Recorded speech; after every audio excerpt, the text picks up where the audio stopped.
Hello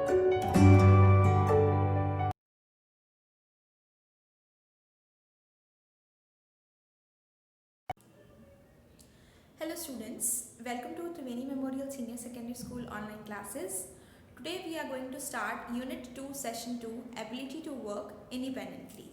So in this chapter we are going to learn how we can do the work on our own without taking the help of others. So we know that people use different methods to do a work. Some prefer to work in groups while others prefer to work independently, that is on their own. Every person has a different mode of doing the work. Now what is the meaning of ability to work independently? It means the capacity to work on your own. That means you are doing the work without being influenced by anyone. You are self-motivated for doing the work. Working independently in the absence of any outside influence can be extremely beneficial for us, as the passion for achieving something off on your own can pave your path to success. When we are very much achieved, when we are very much motivated for achieving any goal, we don't wait for anybody to tell us what to do, but we do the work ourselves in order to achieve the goal and in order to be successful in life. An independent individual can manage his time and can become a potential leader. Now what is the meaning of an independent person?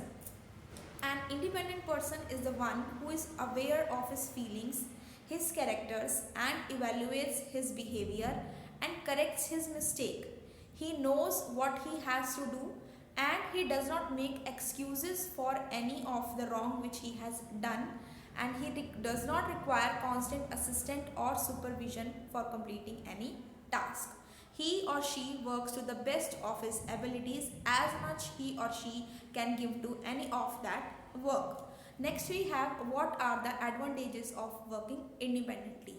When we work without any influence, the first thing which comes is it boosts our self-confidence.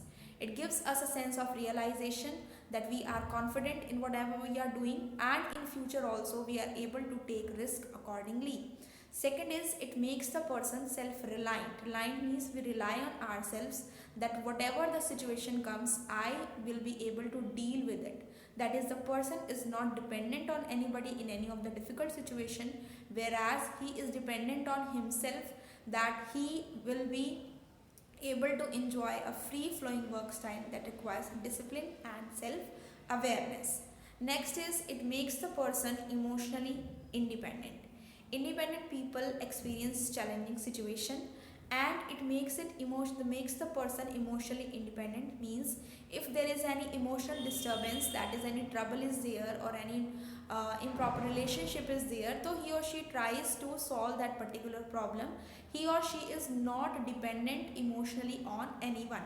Next is make decision making an easy task. People who are emotionally and financially dependent on other, they are not able to take the timely decision, whereas an independent person takes his decisions on time, which will only impact him. Next is brings out the best in a person. Now what does independence gives us? That having a free and independent mind gives the freedom to explore one's own skills. Sometimes when we are working in a program, what happens is we just come to know that we have also this skill in ourselves, so we just do creativity with that and it brings out the best in a person.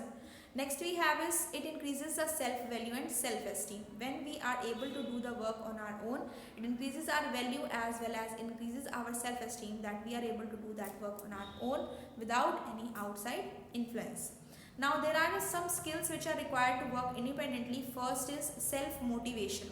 That is, we should be self motivated, that we have to complete this task successfully even in the absence of others. Next is organizational skill. We should have the organizational skill, that we should organize our task in such a manner that best suits him.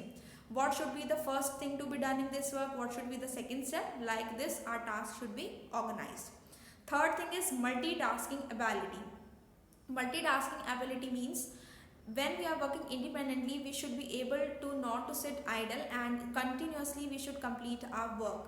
Now one should be able to handle the multiple tasks at the same time, because one single task may require that in that sub parts may be there which require that parts to be done constantly. Now the next skill is the discipline. For a person to work independently, discipline is the most important skill which is required. It helps a person to organize his workflow and follow the schedule which he or she has planned. The next one is the communication skills. For independent workers, good communication skills are a basic necessity which are very critical in an effective manner. So your communication skill should be good, that it should affect the person and you should be able to convince the person. Next is resourcefulness.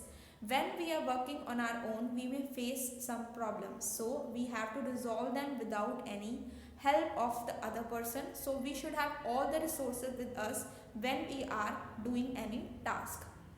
Now there are some points that how to become self-reliant. How we can rely on ourselves so that we can be independent. There are 3 points for this. One is self-awareness, second is self-motivation, and third is self-regulation. First is self-awareness. Self-awareness means we should be aware of our own self, our personality, our character, our emotions and our motivation. Self-awareness helps us to understand ourselves, also to understand the other people, that how they perceive you and how they get your responses. So it is important to be self-aware because it influences our personality development. There are 2 types of self-awareness. One is external self-awareness and one is internal self-awareness. External self-awareness is that type of self-awareness which requires how other people perceive us, how they see us. External self-awareness is in situations when people are the center of the attention. For example, when you are giving a presentation, everyone is looking at you. So that is external self-awareness. That is when you see that how people are looking at us. Sometimes the people who have very high degree of self-awareness, external self-awareness, it means they are very much concerned that how the other people respond to them or how the other people perceive them. So they start doing the work according to them. So those people are known as pleasers. And next is your internal self-awareness. In this, it represents how we see ourselves, our values, our passion, our inspiration, our thoughts and feelings. Sometimes high job and relationship satisfaction, personal and social control and happiness. These are the positive impacts of the internal self-awareness. Whereas anxiety, stress and depression are some of the negative aspects also. So we must, in this situation, we must ask ourselves some questions that what went well today, what did not go well, and how can we be smarter tomorrow. So for this, Dr. Urich and her team identified the 4 leadership archetypes based upon the internal and external self-awareness, whether they are high or low. So here we have a table. First we have is introspectors, in which they have high external self-awareness but low internal self-awareness. So these people are very much clear that who they are, what they want to do, but since they have the low external self-awareness and high internal self-awareness, so they do not challenge anything. They do as they are told to do, which affects their relationship. Second category is they have high internal as well as external self-awareness. These are known as the aware people, who are self-aware, who know what they are, what they want to do in their life, and they are the leaders. So this is the good form, very good form. Next we have is seekers. Seekers have low internal self-awareness and low external self-awareness. So they do not know what they are, what they want to do, how others perceive them, and they feel frustrated about their performance and the relationship. And the last category is the people who have low internal self-awareness but high external self-awareness. Externally, with the outside people, they are very much influenced by them, and they just see how others perceive them, so they behave accordingly. That is, these persons come under the category of pleasers. Okay. The next skill which was required to be self-reliant was self-motivation. Now what is self-motivation? It drives a person to attempt and accomplish a task. When a person independently uses one or more strategies to keep himself on track towards achieving a goal. Self-awareness means we are aware about our feelings, our characters, our emotions. Now suppose we are doing any work. So someday we do that 1 or 2 days we have started the work, but after that we are not on the track. So self-motivation means keeping yourself on that track that you will achieve the goal yourself independently. So here we have the four elements which are required to keep a person motivated. The first one is the personal desire to achieve. When the person is himself, he has a drive to achieve and to improve himself and to meet the specific standards. That is the first point. And the second element is the commitment to personal or organization goals. The person is committed that whatever task he has taken in his or her hand, he has to complete that work. Third is he has the initiative, that is he wants to start the work himself without waiting for anybody to act upon the opportunities. And the fourth is optimism, which is a very important quality, that suppose you have taken a work in your hand and you may face disappointment or failure in that. So you should not be disappointed with that. You should have the positive feeling that whatever will go will be right and I have to work upon it. So these are the four elements of the self-motivation.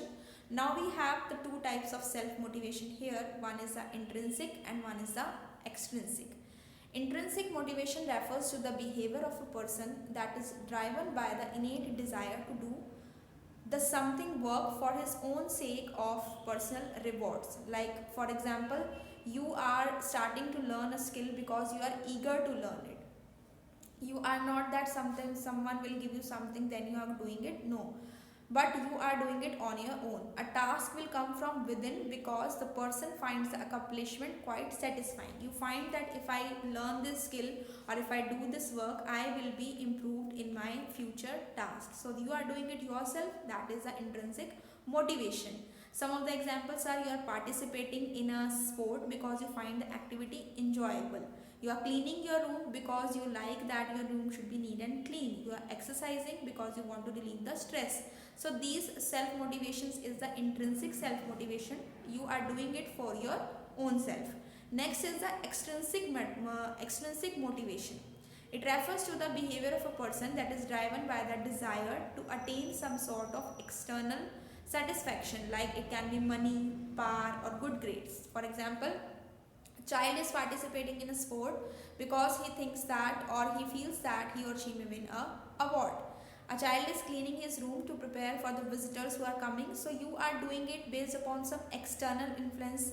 Maybe somebody has asked you to do, or you are gaining from it something, that is why you are doing it. And maybe you are exercising so that you want to lose the weight. So parents should motivate parents should motivate their children to do the work depending upon the type of work which needs the extrinsic or the intrinsic motivation. Next we have several skills which are required to self-motivate. First is we should set goals. They should be high goals, but they should be realistic. Means the goals should be such that they could be achieved in reality. Second is sometimes while doing the work we have to take a risk. It should be such that it is not much low, it is not much high, appropriate level. Next is looking for constant feedback. We should, when we are doing any work, we should take the feedback from the people so that we can understand what our mistakes are and how we can improve ourselves. And we should be committed to the personal and organization goal, utilize the opportunities and continue to pursue the goals despite the setbacks. Next we have is self-regulation. Now the meaning of self-regulation is that we should understand and manage our reaction to the things which are happening around us. Suppose anything around us is happening by which we become happy. So we should not be so much excited that we are just indulged in that excitement and we have left our work. Similarly, if there is some mishappening with any of the relatives or friends, we should not be so much emotionally disturbed that it hampers our well-being. So self-regulation is controlling your emotions basically, which requires self-awareness, emotional intelligence and efficient filtering of the memory stimulation. So self-regulation involves, that is, you are able to control your reactions to the emotions like frustration or excitement, and you are calming down after something exciting and upsetting happens. You focus on your task and refocus attention on a new task and get along with everyone else. Now there are some points for the importance of self-regulation, that is, it helps the people to behave in a socially acceptable way with the ability to work with them. It helps the people in making the friends to share and express your emotions. It makes people more independent as it enables them to make the right decision about their behavior. And self-regulation also helps in managing the stress and it helps the people to cope with the strong feelings. So this was all about the chapters. In this we have learned about 3 points to become self-reliant, that is self-awareness. You should be aware about yourself. That next is self-motivation. You should be able to work on your own without being dependent on anybody. And the last was the self-regulation, that is you should be able to control your emotions of frustration and or excitement. With this we have completed the chapter. Now you have to do the question answers in the notebook and exercise fill-ups and true false whatever is given at the end of the chapter that needs to be done in the book. I hope the chapter is clear to you.